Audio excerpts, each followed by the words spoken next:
one of my dreams to attend a TEDx talk. I've always wanted to hear people talk about their ideas. But I think more so, I'm really excited to be up here and to be able to talk to you guys about some of my ideas as well. And while I may be on this stage, as what Riyad mentioned, like we command some sort of inspiration. I don't think that I'm an expert at anything actually. Like I'm probably just a regular guy, just like you guys, treading along this journey I guess we call life. So for this afternoon, I'll just be talking about this little idea I guess I've had. I call it the pursuit of life. And I'm sure you guys are thinking, the pursuit of life? But I am already living. Why should I pursue something that I already am? I feel my heart beating. My lungs are obviously breathing right now. My mind's working. My whole body's working as it should. So what is this pursuit of life? And when I talk about this pursuit of life, I like to talk about it in a contrast to a lot of other pursuits that we so often have. And probably something that might be a little relevant to you guys right now. I'm sort of assuming that everybody here are students. Some of you guys might be on the verge of graduating. So one of the pursuits, I guess, that you guys might be thinking about quite often is the pursuit of a career, right? Your parents might be bugging you every night, you know, what industry are you going to get into? What job are you going to take? So I won't be surprised if that's definitely on your mind at this point in time. Secondly, another probably common pursuit would be a pursuit of a passion. It might be for artists, it might be for hobbyists, but whatever it is, a pursuit of a passion is very much part of this part of our lives. Thirdly, probably something that our parents might bug us about more often, and this is a pursuit of success, right? When we're growing up, our parents always instill in us that idea that we have to be successful in whatever we do. And a lot of times, let's say for societal standards, it might be in terms of accumulating wealth, it might be accumulating some sort of status, but in other sort of standards, it could also be, having a nice family. But whatever it is, a pursuit of success is very much, ingrained in our brains. And lastly, I guess the most intrinsic of pursuits that we always have is the pursuit of happiness.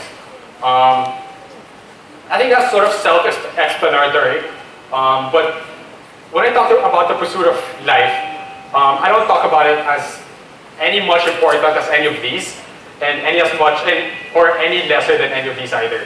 I talk about it as sort of like the gray area between all of these pursuits. So while we have all of these pursuits, I don't think that we're not aware of all those conscious moments where we think that we're fully alive in the present. And by this, I mean that not just as people going through life every single day, but as truly present in the moment, meaning aware of what's happening and realizing that we're living human beings. So I just want to share this photo. This photo is a photo of one of my climbing buddies. I took this at the Crater Summit at one of the highest volcanoes in Indonesia. And I think this photo sort of sums up this entire thing that I'm talking about now. So this is when we reached the top of the mountain, and we were all sort of overcome with emotions. And you can really see it in his face. We've been climbing for quite a few days through some of the harshest conditions you'll ever see.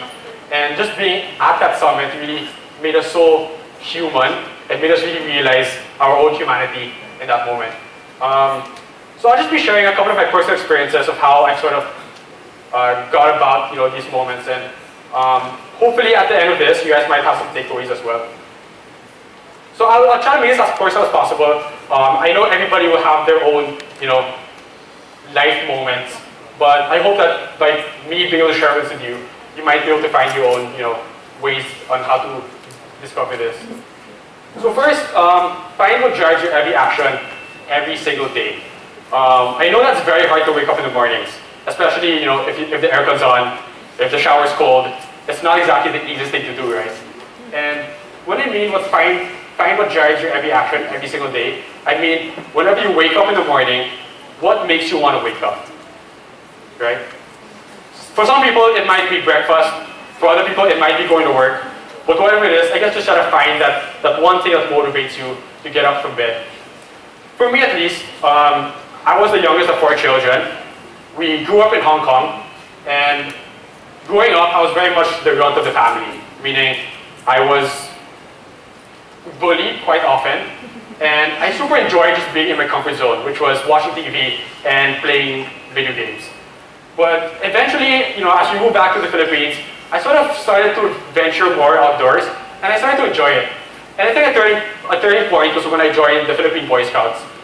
So eventually, I had an opportunity to climb up this mountain. I'm not sure if you guys recognize it, but this mountain is in Mindanao, and it's actually the highest mountain in the Philippines. So this is Mount Apo.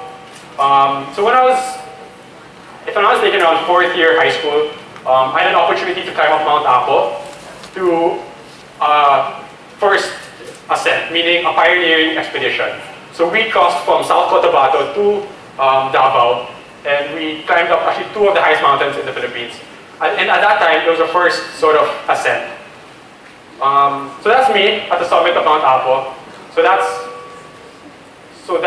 at almost sea level, and that's at the top of the mountain.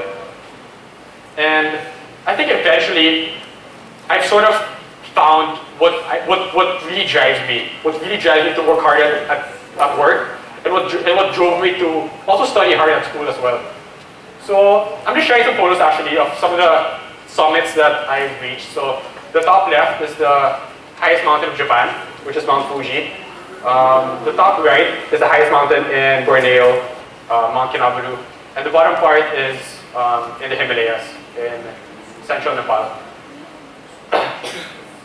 So secondly, you might be asking, how do you balance everything out? Like obviously, mountaineering is not a profitable undertaking. It actually entails so much costs. It's probably the most expensive sport you'll ever find. But for me, my answer would be, it's all about balance. And what I mean balance is that every day you'll come across this. And I'm not meaning the hard fields, but I'm talking about crossroads. It may be as small as, finding out what you want to have for lunch, but a crossroad could be also as big as, what course you take at school or what job you take. And I feel like those crossroads, no matter how small, or no matter how big, are very important in sort of dictating where you go in life. And I just like to highlight just one crossroad that might be really important for you guys right now, and something that I also had to think about quite often when I was still in college.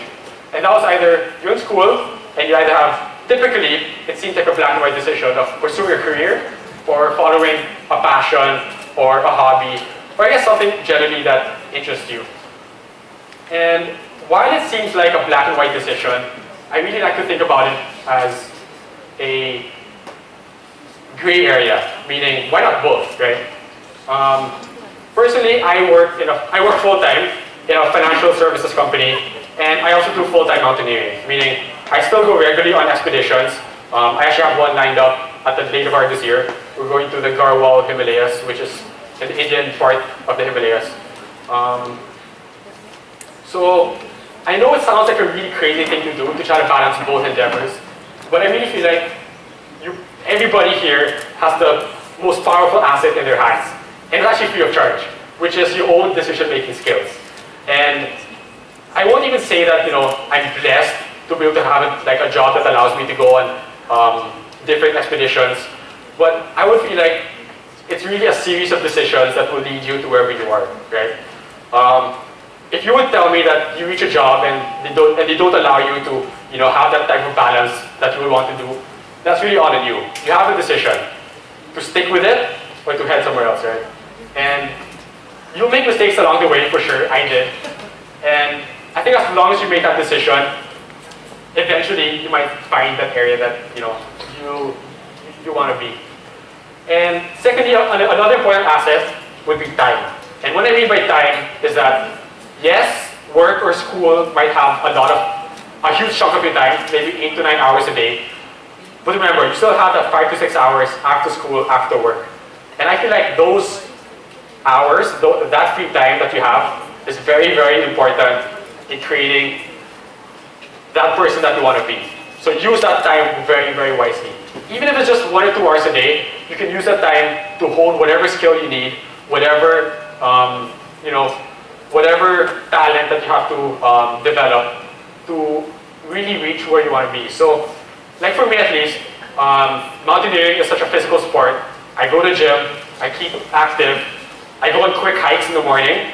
So I'll go on a hike, then I'll go to work afterwards. But I guess just use that free time very, very wisely.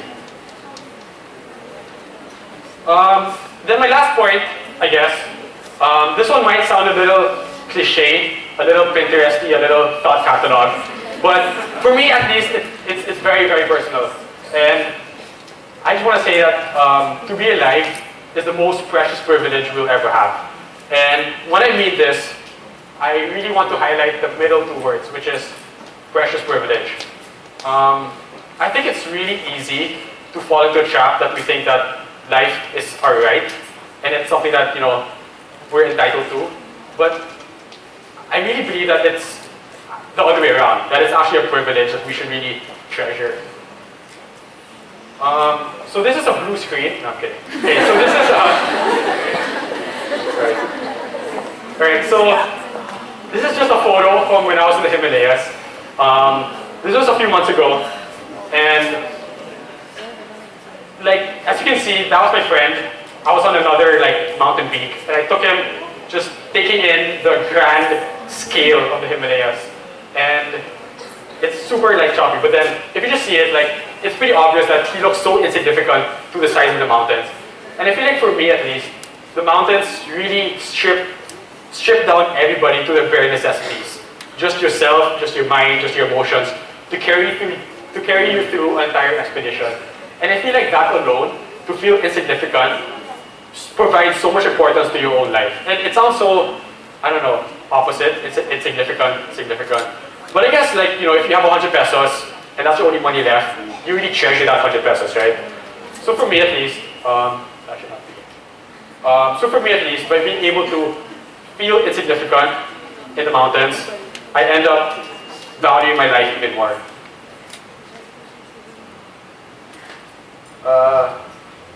Secondly,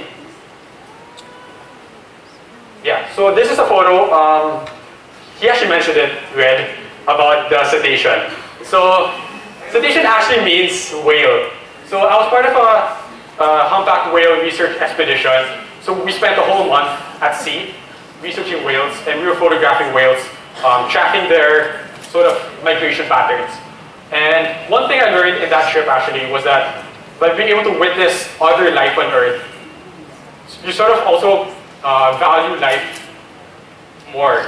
I know it sounds strange also, but then I guess just being able to see life around you, you sort of appreciate it even more. And lastly, I want to talk about this guy. You might not recognize him, but he's my brother. His name is Carlos. Unfortunately, he cannot be here today. He's fighting one of the rarest cancers in the world. He was also a mountain climber, just like myself. But 2 years ago, he had to put his mountaineering on halt because he was diagnosed with cancer. And he really teaches me, I guess, the value and the fragility of life. We all know that it's really easy, I guess, to think that life will go on as planned. We'll live until our 60s, we'll have family, and we'll sort of go on that template that everybody has. But then, I guess just never forget also that life is fragile, no? No matter how healthy you are, no matter how well you live your life, some things can happen, and you don't want to live, your last seconds with regret. And I'd just like to end my presentation with this super cheesy quote: "The greatest adventure is life itself."